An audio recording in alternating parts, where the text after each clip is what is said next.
I'm honored this morning to welcome all of you to the 2023 African Women in Leadership Conference being held in the beautiful nation of Tanzania.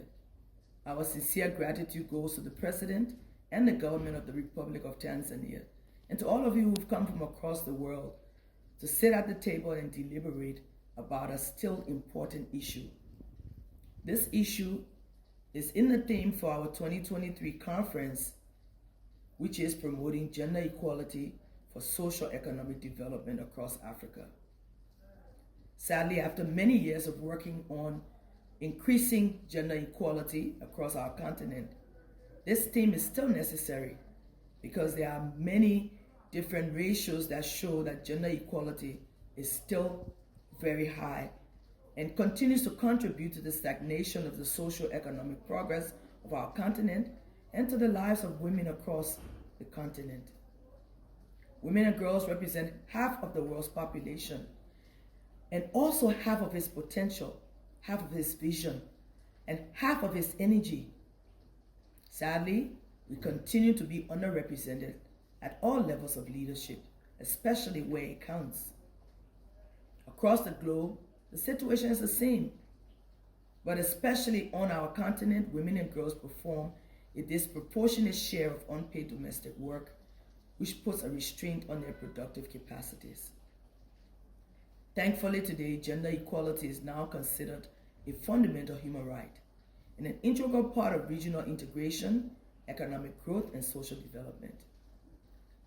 The African landscape needs to be more inclusive, where all citizens are actively involved in decision-making in all aspects and where no woman, no child, or no man is left behind or excluded on the basis of gender, political affiliation, religious affiliation, or any other factor. Though the women of Africa make a sizable contribution to the continent's economy, their contribution is often unrecorded and unrecognized.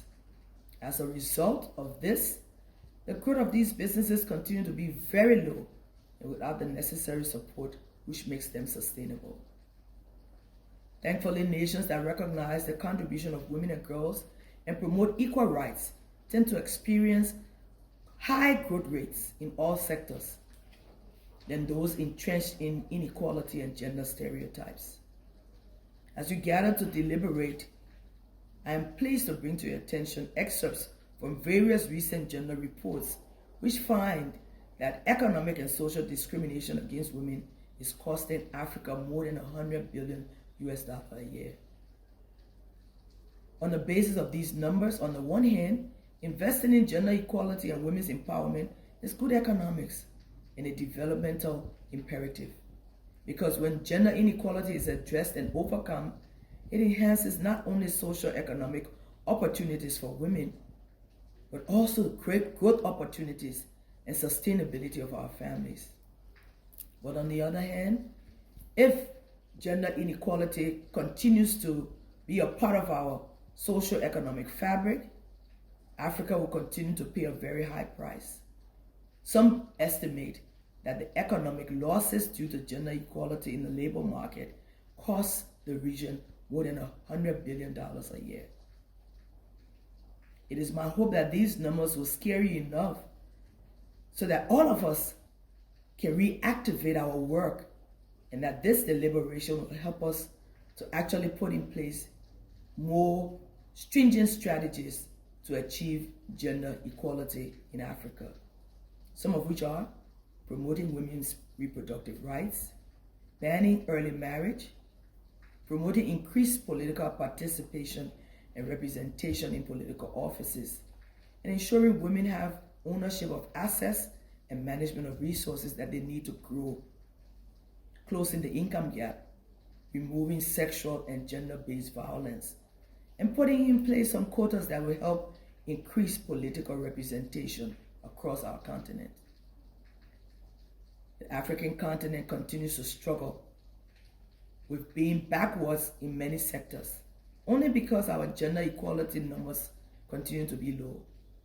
In order for us to be the continent of the future in technology, in wealth, in education, in all aspects, And to grow the continent we deserve, we must work together to change the negative narratives surrounding gender inequality in Africa. Together we can transform our economy. Together we can enjoy the fruits of progress and make life better for every woman and girl on our continent. This is our assignment. As you deliberate, I wish you a successful deliberations. Long live the African Women in Leadership Organization. Long live the African continent. May we build and develop the Africa of our dreams. I thank you.